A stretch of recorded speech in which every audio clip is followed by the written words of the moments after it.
Saya Zahira Tahir daripada Universal Holiday, CEO dan co-founder. Okey, memang Alhamdulillah kita dah buka border pada bulan 5 hari tu.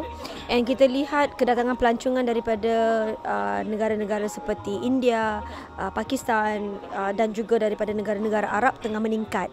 Tetapi masalah utama kita adalah negara-negara yang memerlukan visa untuk ke Malaysia.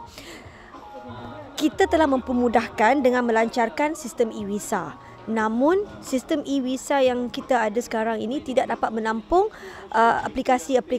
application yang tengah dalam keadaan yang volume yang banyak. Unfortunately, e-visa sistem kita down semenjak hampir 10 hari. Yang menyebabkan kerugian dalam industri pelancongan. Pelancong-pelancong cancelkan booking ke Malaysia. Dia rasa kenapa dia perlu datang ke Malaysia sedangkan dia mungkin boleh ke Thailand, visa on arrival. Dia boleh ke Bali, visa on arrival. In Singapura juga menyenangkan application visa. So, adakah kita hendak menyusahkan turis? Adakah kita ni negara yang terlalu in high demand seperti Amerika ataupun UK yang mana yang turis boleh pergi beratur untuk apply visa? Kita cuma salah satu negara di Southeast Asia. Lagi cepat kita lagi senang kita mempermudahkan aplikasi visa, lagi banyak business volume yang kita datang seperti yang kita lihat di Thailand, Singapura dan juga di Bali. Unfortunately kita di Malaysia tidak dapat volume yang sepatutnya kita dapat. Memang kita kena bekerjasama sebab kalau kita tengok daripada pihak Motec Tourism Malaysia untuk 4-5 bulan ini mereka sangat agresif. Okey, dia buat roadshow 2 kali roadshow di semua major cities di India. Dia buat roadshow di Middle East. Dia buat trade shows di ATM di Delhi and coming up in WTM London, dan juga Tourism Malaysia telah bekerjasama dengan Tafi membawa hampir 200-300 travel agent daripada India ke Kuching, Sarawak baru-baru ini. Jadi daripada pihak Tourism Malaysia, diorang memang all out, agresif, segala bajet pergi ke promotion dan marketing. Unfortunately kerjasama daripada agensi-agensi lain tidak ada sebab mereka mungkin melihat pelancongan ini mungkin hanya sebagai pelancong datang, tapi dia tak tengok apa dominoes effect.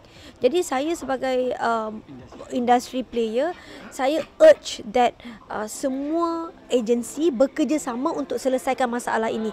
Masalah ini bukan masalah Tourism Malaysia, tapi ini juga adalah masalah MOF, masalah kepada KDN, masalah kepada segala-gala KEXA, sebab setiap there is a dominoes chain.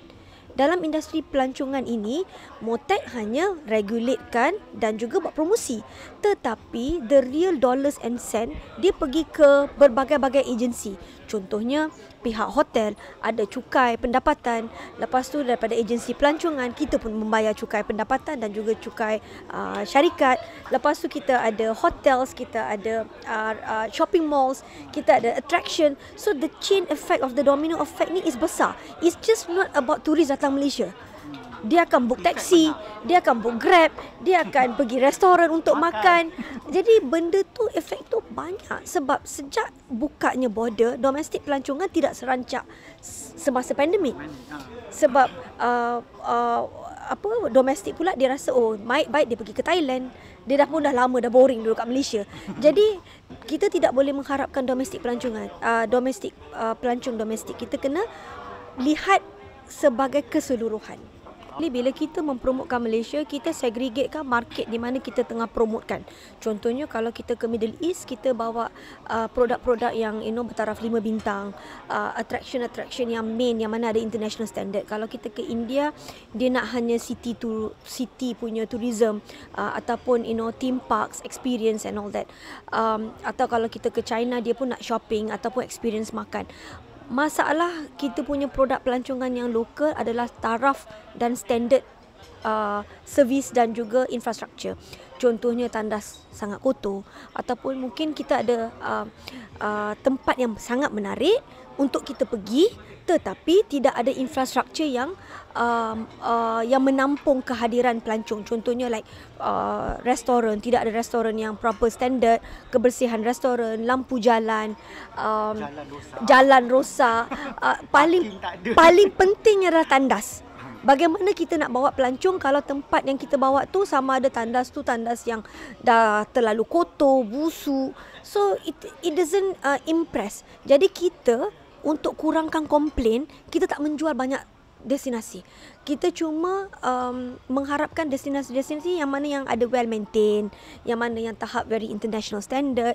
Sebab apa, kita pun tak nak komplain, tak nak refund issues, tak nak berbagai-bagai isu.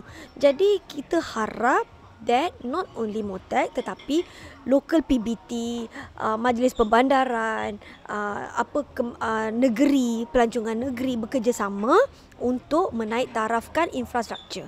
Sebab this is not about tourism alone or tourism. Sebab MOTAC dengan tourism dia ada dia punya benda yang terhad. Dia kena, kalau dia nak buat jalan, dia tak boleh buat jalan. Kalau dia nak buat tandas, is not dalam jurisdiction dia. So kita kena make sure that there is sangkut paut dan semua industri player sebagai keluarga Malaysia duduk satu meja berbincang. Okey, kalau kita nak mempromosikan sesuatu destinasi, apa yang kekurangan dan bagaimana agensi-agensi lain dapat membantu untuk menaik tarafkan tempat tu. Bagi saya lah, industri pelancongan ni patutnya dilihat sebagai a very big source income dan dilihat sebagai satu GLC ataupun dilihat sebagai satu corporate. It should not be a government oriented industry. It's supposed to be a corporate industry. Contohnya kalau kita tengok Singapore Tourism Board, dia punya tourism tu dia jual sebagai satu corporate. Dia tak jual sebagai government. Jadi keputusan yang dibuat tu adalah lebih terbuka, lebih berani dan juga lebih membantu kepada industri untuk menaikkan. Bukan untuk menjaga kalau saya buat keputusan ni, bagaimana pendapat daripada agensi lain. Tidak. Kalau kita nak pemimpin yang berani membuat keputusan untuk kebaikan industri.